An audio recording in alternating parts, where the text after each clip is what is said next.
जब से इस नए साल की शुरुआत हुई है, तब से एस्ट्रोलॉजर भविष्य बताने वालों की संख्या बढ़ती जा रही है। जब देखो तब एस्ट्रोटॉक ऐप का ऐड आ जाता है। आज हम बात करेंगे इसी चर्चित टॉपिक एस्ट्रोलॉजी की। क्या एस्ट्रोलॉजी सच में हमारे जीवन को दिशा दिखाने का माध्यम है या सिर्फ एक स्कैम है? क्या एस्ट्रोटॉक जैसे प्लेटफॉर्म का कोई यूज़ है या सिर्फ पैसा कमाने का तरीका है? आइए इन सवालों के जवाब ढूंढते हैं। ज्योतिष की जड़ें हमारे वेदों और पुराणों में हैं। इसे भारतीय संस्कृति का एक अहम हिस्सा माना जाता है। एंशिएंट पीरियड में एस्ट्रोलॉजी का यूज़ एग्रीकल्चर, मौसम और सामाजिक आयोजनों के लिए किया जाता था। मान्यता है कि ग्रहों और नक्षत्रों का हमारे जीवन पर प्रभाव पड़ता है, लेकिन क्या इसके पीछे कोई साइंस है या अंधविश्वास? क्या हमें सिर्फ इसलिए ज्योतिष पर विश्वास करना चाहिए क्योंकि ये परंपरा में है? एस्ट्रोलॉजी कैसे उपयोगी हो सकती है? लोग ज्योतिष की मदद से अपने जीवन की समस्याओं का हल ढूंढने की कोशिश करते हैं। इसके अलावा लोग कैरियर, शादी, हेल्थ के लिए एस्ट्रोलॉजी की ओर जाते हैं। नौकरी कब मिलेगी, सक्सेस कब मिलेगी, कुंडली मिलान। लेकिन क्या ये सच में ग्रहों का प्रभाव है या हमारी सोच का प्लेसिबो इफेक्ट? आप एग्ज़ाम देने जा रहे हैं, बिल्ली ने रास्ता काट लिया, आप एग्ज़ाम में फ़ेल हो गए। तो फ़ेल आप बिल्ली की वजह से हुए या आपने पढ़ाई नहीं की इसलिए? कई लोग अपने घर में बिल्लियों को पालते हैं और कितनी बार बिल्लियाँ उनका रास्ता काटती होगी। तो क्या उनके साथ सिर्फ बुरा ही होता रहेगा जब तक वो बिल्लियों को घर से बाहर नहीं कर देते?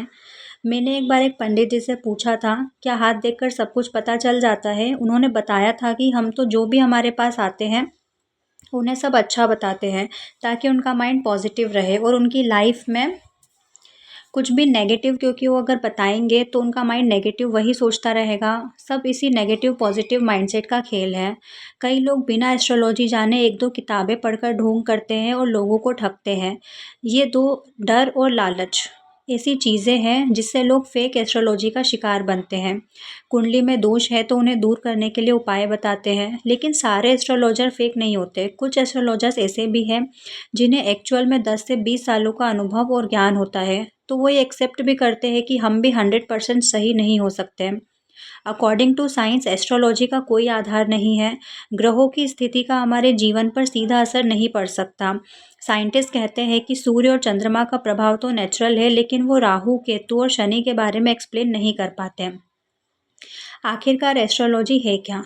अगर ये सही तरीके से एक्सपीरियंस एस्ट्रोलॉजर के द्वारा किया जाए तो मानसिक शांति और मार्गदर्शन दे सकती है, लेकिन इसका अंधविश्वास या पैसे कमाने के लिए लोगों के विश्वास के साथ खेलना गलत है।